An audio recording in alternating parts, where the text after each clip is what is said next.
Today's training is going to be on PC-based monitoring and control, and it's going to be focused on the Easy Data Logger software.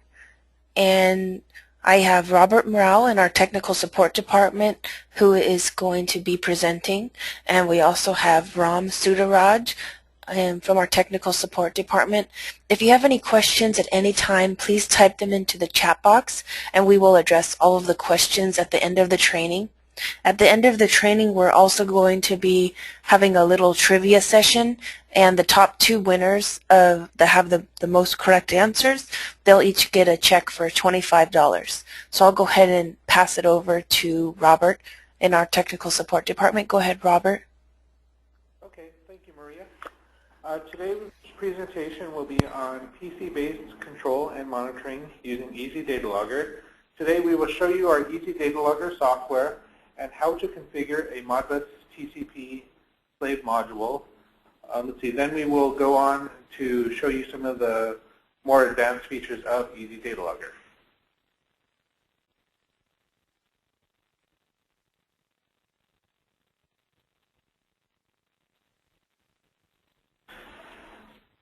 Easy Data Logger is our free software for data acquisition. Its main use is to communicate with Modbus TCP, Modbus RTU, and our DCON modules. There is both a free version and an advanced version. The free version has limitations of 64 tags maximum, 64 I/O tags.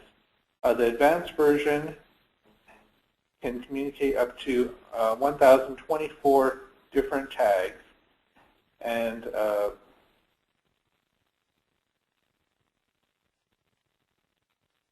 the cost is $629.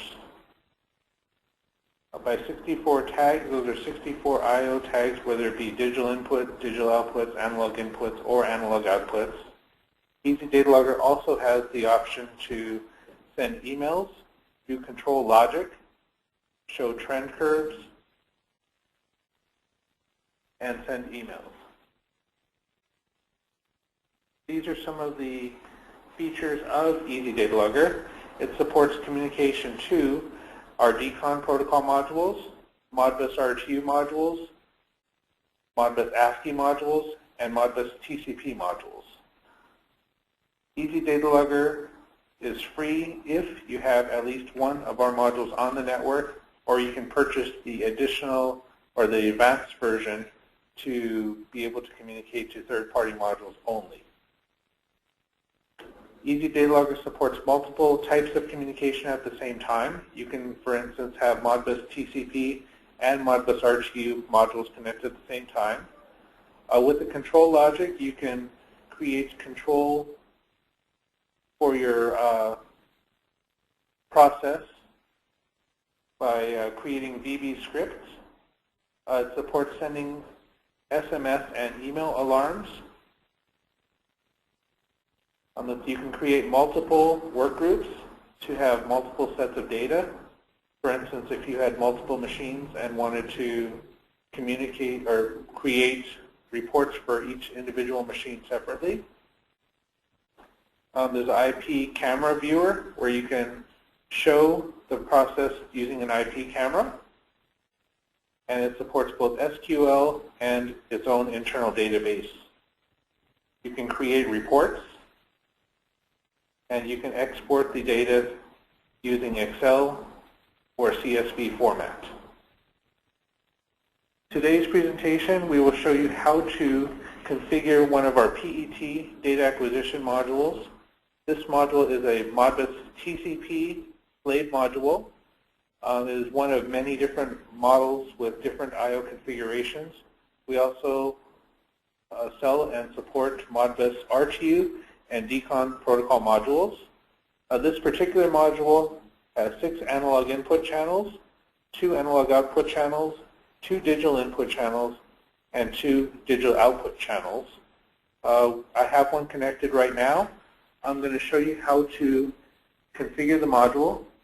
Right now, currently I have an Ethernet cable connected. I have power connected to the module, and we will use our Mini OS7 utility to, first of all, That's the IP address. So I've found and done a search for it. It found at its default IP address. In order to configure the data acquisition portion, you must have the module on the same network and same subnet mask as my PC with its own unique static IP address. So for this, I will click on IP settings, set the IP address to 20.127.98.230, which is on our network. I need to change the subnet mask to match those of our settings at our office. And I must also set the gateway.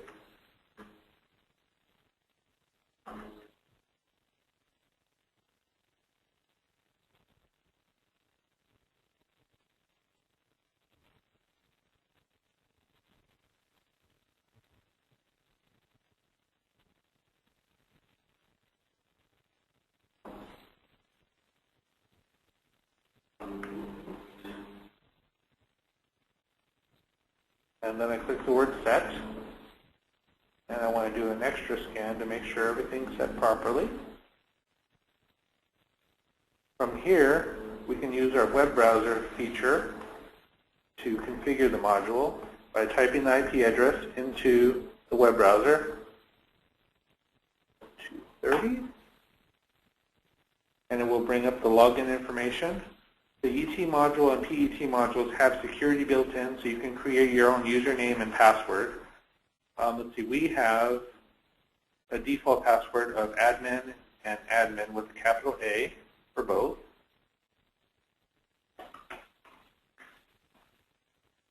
From here, you could configure the module I/O settings using this tab right here. If you have analog input channels like on this module, you will want to select the analog input type and voltages or thermocouples by using the drop-down box.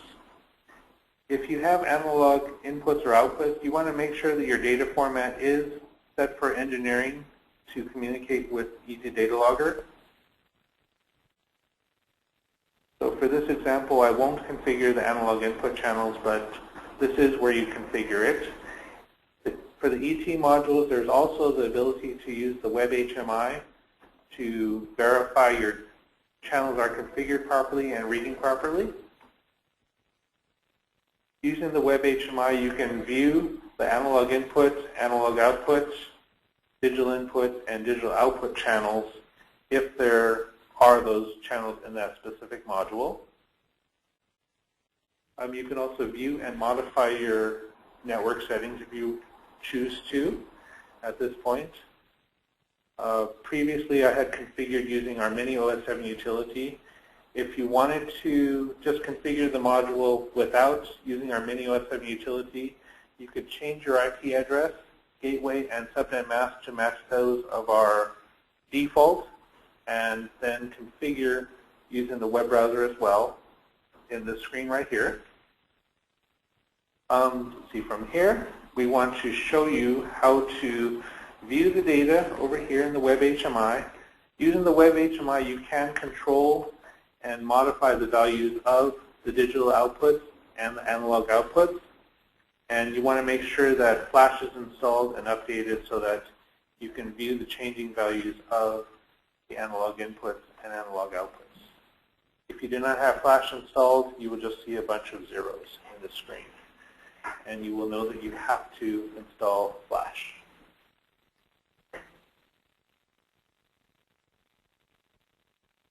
Easy Data Logger is our free SCADA software which will allow you to control and monitor both the ET, which runs Modbus TCP protocol, or Modbus RT modules, or DCON protocol modules. So now I will open up Easy Data Logger. When you first install Easy Data Logger on a Windows 7 PC, you want to be sure to run as administrator the first time. There are OCX files that must be registered in your Windows, and by running as administrator, you allow for that to happen. After running the first time, it is not necessary to run as administrator. So the first thing I want to do is create a new project. For this, I will call it, let's just call it Training 2013-2012-20. This way we know what project we're running. And the first thing we want to do is click on Group Setup to configure our module and connections. It's a simple 1, 2, 3, 4 process. The first thing we must do is create our connection to the port, or in this case, the IP address. So under driver mode, we want to make sure that we select Modbus TCP in this case, but notice we also have DCON, Modbus Serial, which is Modbus RTU, and a few other modes which we can use to communicate to other modules. For this example, Modbus TCP, the timeout setting I'll leave as the default. The host is the IP address of the module, so I previously configured it for 20.127.198.230. Then I want to click on the word install. Modbus TCP modules, since they're usually identified by their IP address, we must create a separate connection for each module. For Modbus RTU module, we just simply create one connection, and then we could use the same connection or driver for the other connections if it's connected to Modbus or via RS-485. So next we want to click on plus device to add our device. For this example, I'm using the PET 7026. So I simply select this module. If I had a third-party module or wanted to add these numbers by myself, I can scroll all the way to the bottom, and there's enter numbers by yourself.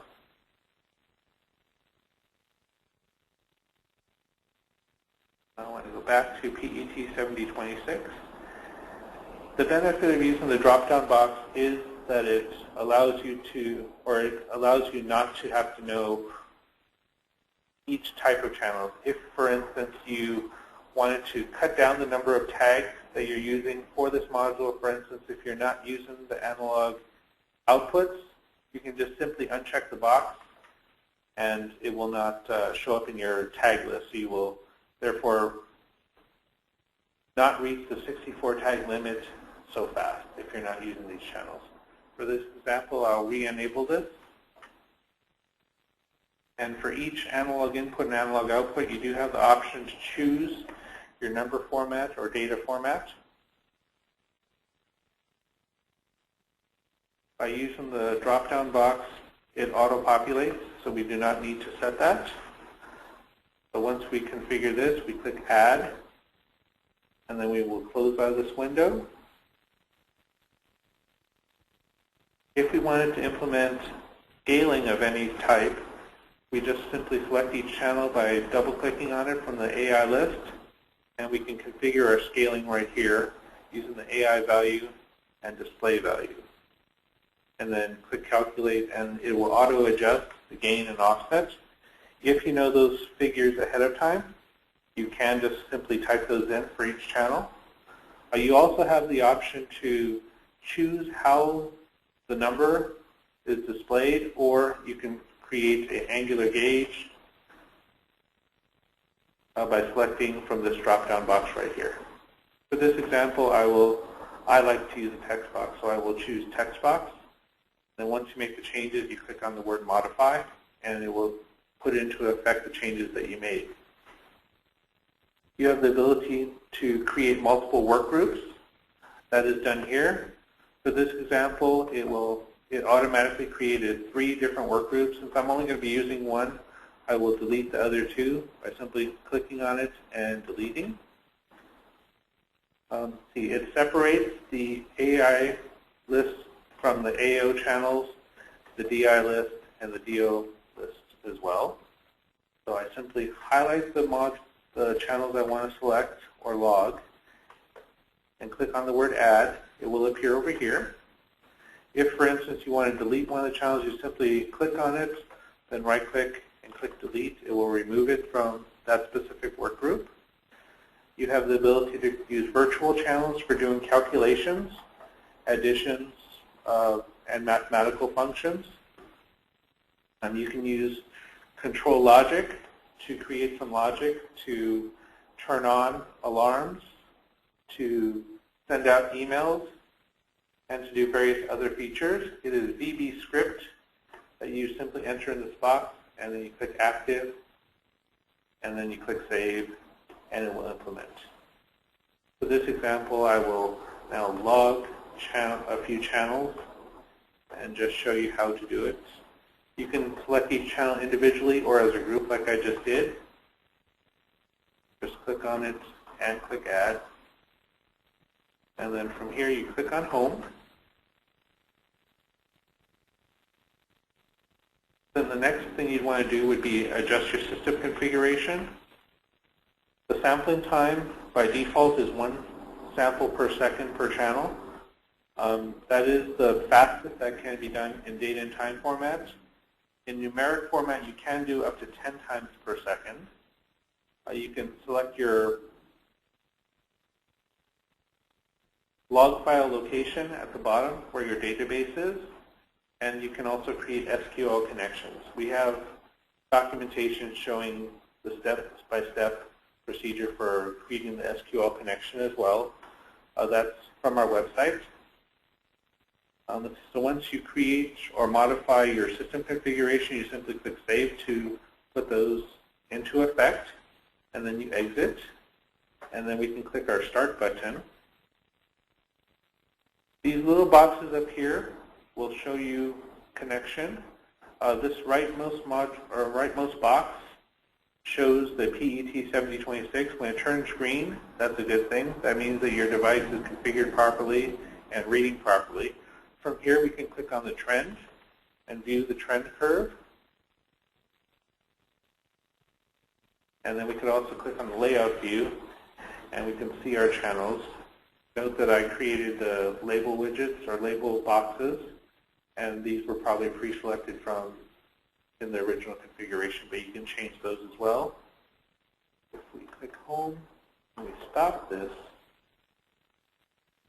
we can also add a background to this by clicking back picture and just selecting a picture from our picture library. For this example, I will just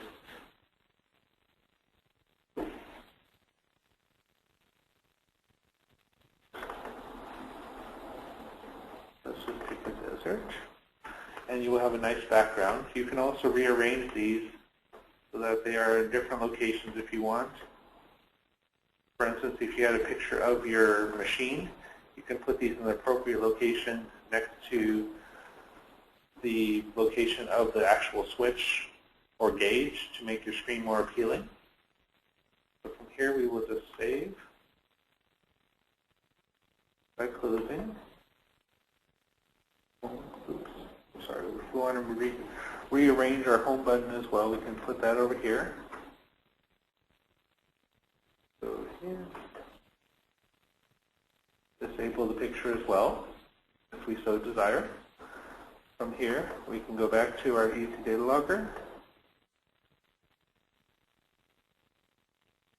and click our Start button. And the next time we open our trend, or layout rather, oh, I didn't save it, but the next thing I want to show you is our ability to open the database. You can click Open the Database. You must stop data logging to do this. You can open database and view your historical data by clicking here. You simply select the file name and then select the work group. And you have the ability to load table or load trend.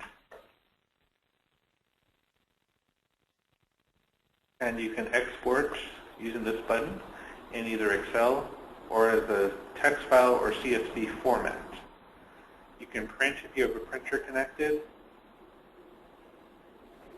and you can create or open multiple instances if you want to compare your data.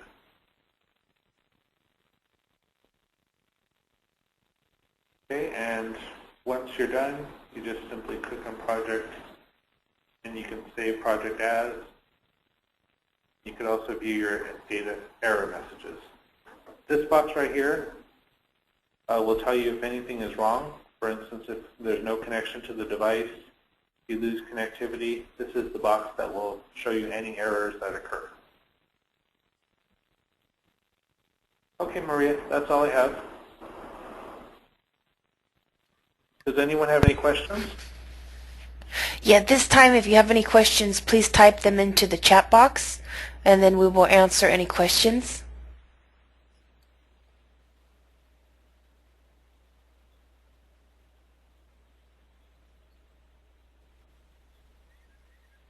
And if you can't think of any questions at this time, you can always email us or call us anytime, and we can help you with your questions.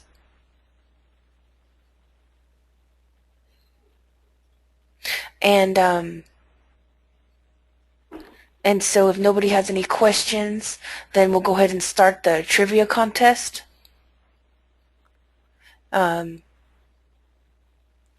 So the first question is, what button do you start to begin the data logging with Easy Data Logger? Just go ahead and type the answers into the chat box, or you can also send an email to Maria L. At icpdas-usa.com. I'll also type that here in case you want to copy and paste it into the email. Another question is, what button do you press to, what button do you push on Easy Data Logger to configure the modules for data login and control?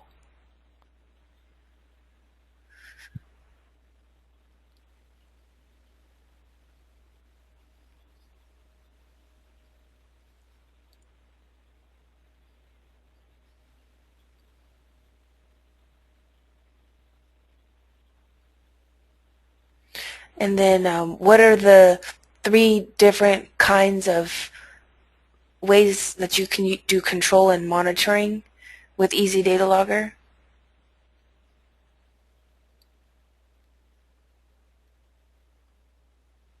Like there's 3 different main areas to the software. A hint, one is the layout, where you can drag and drop and put different buttons and map those up to different I/O modules so you can see the status.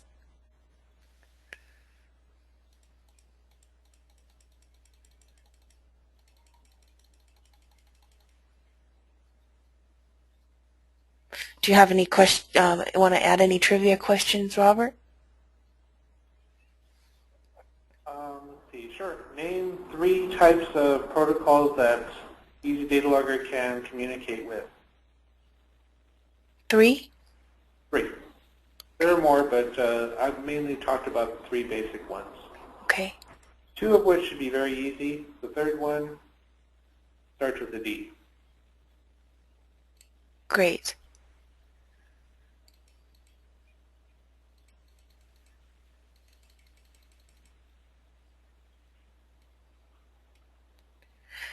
Okay, so if there's any other answers to the trivia questions, please send them in by email. Okay, so can you repeat the last question, Robert? Oh, sure.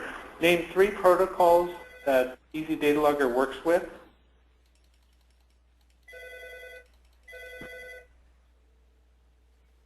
There are about 5 or 6 of them that it does work with, but the 3 main ones I discussed a few times during the presentation.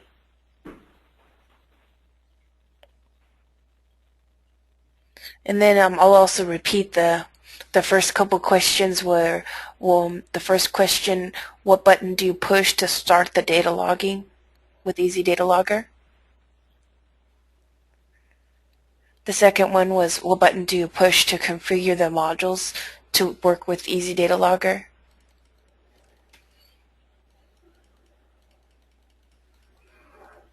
And then the next one was, what are the 3 different areas that you can use with Easy Data Logger for control and monitoring?